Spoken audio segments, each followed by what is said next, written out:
the efficiency of, working across time zones, of not having to change buildings in a campus or even take the elevator. It's so great that I can be, 1 minute to the hour. I click, I'm in the meeting, we have the conversation, and I click and I'm out. So they are very efficient, cutting down on that commute time. Love that. Another thing that I'm super excited about is the idea of communication bursts.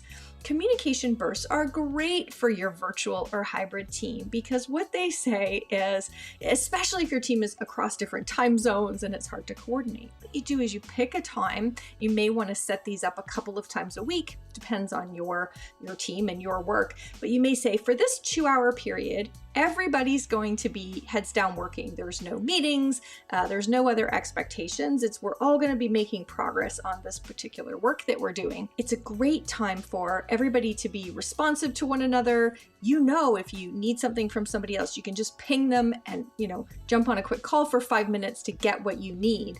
This communication burst allows us to not have to have some of the downsides of asynchronous communication all the time.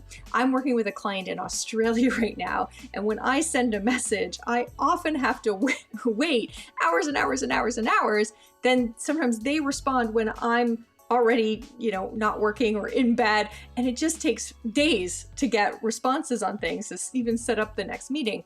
So in this case, what we do is we just say, okay, for me, 7 p.m. my time is 9 a.m. their time, and that works great. So I am completely happy to, once a month, once every couple of weeks, have that slot from 7 p.m. to 9 p.m.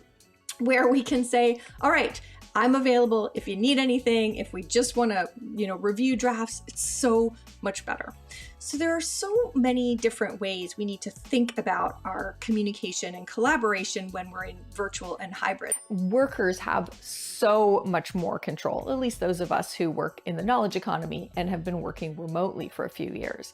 We have control over all sorts of things, and these things matter. So imagine an employee who has young children and maybe elderly parents, people they need to care for.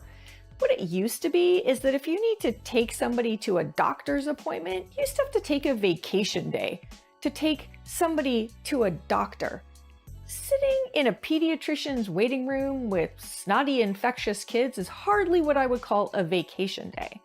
In remote work, your kid, your parent, whomever is probably a lot closer at hand. You can nip out for an hour, go to the doctor, and just tack that time on before or after your day without having to take a vacation day.